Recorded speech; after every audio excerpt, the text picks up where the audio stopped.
everyone. I'm Dr. Padmavati Tungaturthi from Teach Connect. I'm a quality education specialist.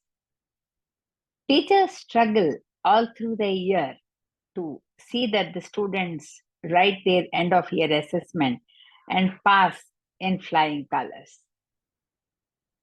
When the teachers help the students might not be having enough maturity to appreciate the teacher's words.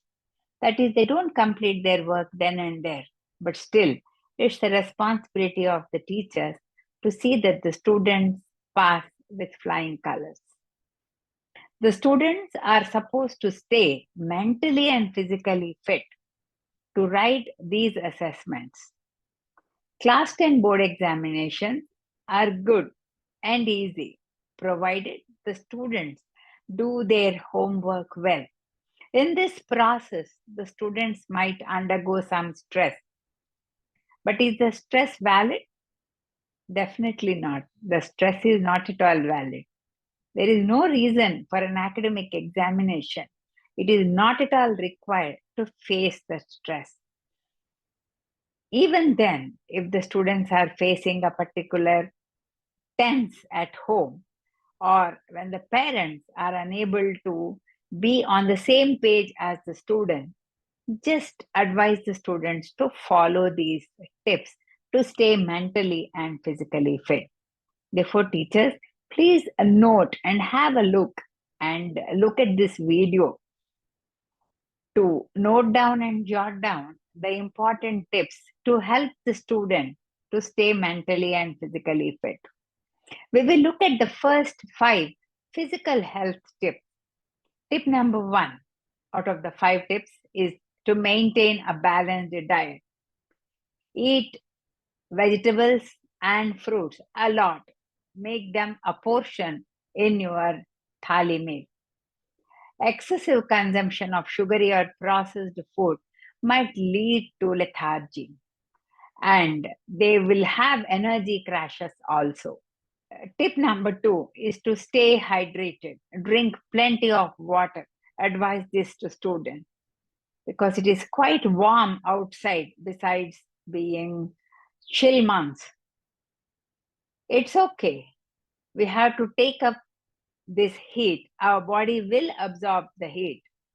For that, we have to drink enough water. Tell this to students. And tip number 3, regular exercise for at least 30 minutes is unavoidable.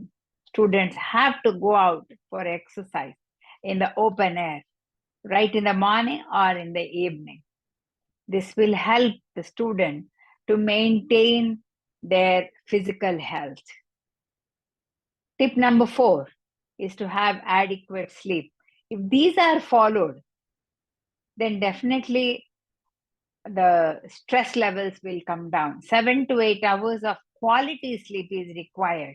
For that, prior to sleeping, no interaction with Blu-ray. That is, close all the computers and not watching television and not looking at their computers or looking at their smartphones to send and forward messages.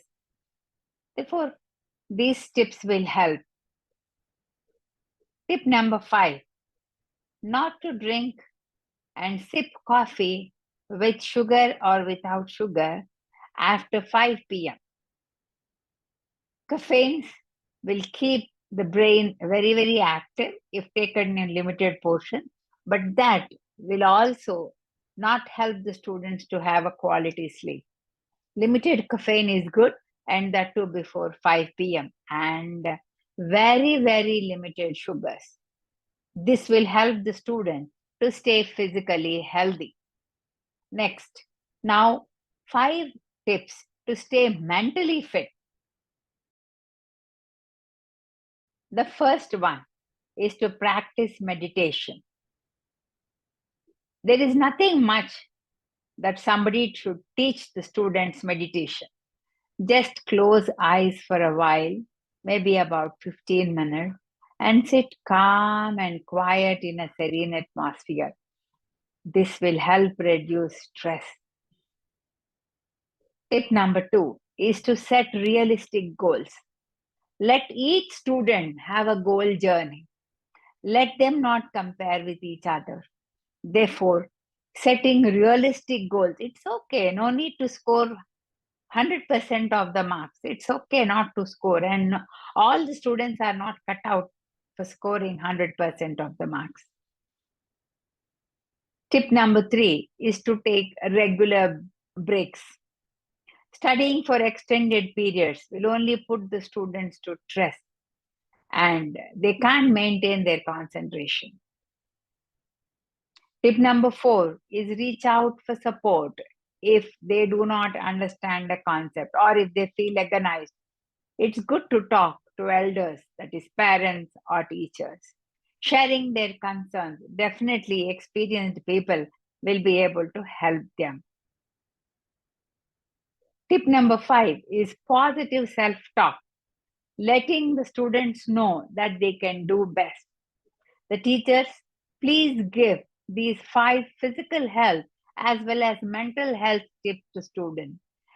Place this poster of 5 physical health and 5 mental health posters here and there in the classroom.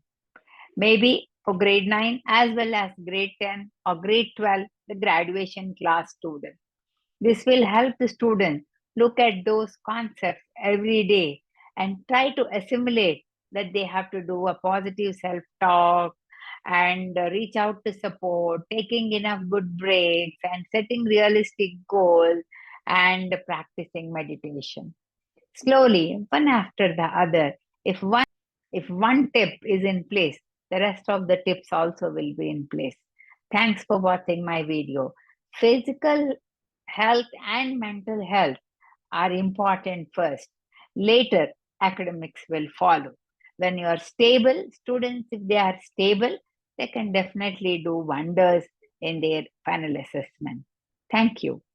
Share this video if you are finding that it adds value to your content.